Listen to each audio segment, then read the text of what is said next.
Сегодня я хочу поделиться с вами еще одним интересным рецептом, привезенным из Англии. Так капусту вы еще не готовили, а зря, это очень вкусно. Итак, начнем с того, что нарежем кусочками 200-300 грамм бекона или ветчины. Далее нарежем мелкими кусочками одну головку лука и пару зубчиков чеснока.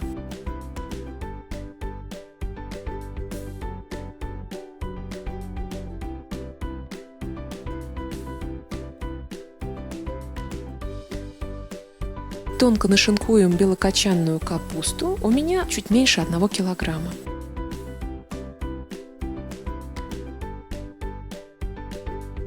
На разогретую сковородку выкладываем столовую ложку сливочного масла.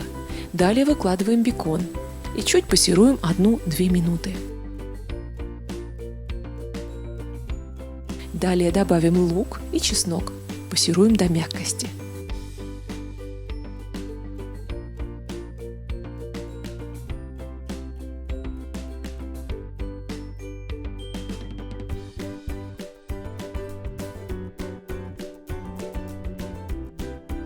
Теперь настало время капусты. Выкладываем ее на сковородку и тушим до мягкости.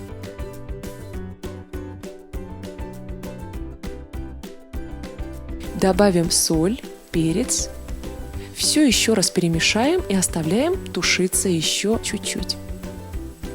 После чего добавляем 200-250 мл сливок, у меня жирные сливки, и тушим еще пару минут на медленном огне до готовности.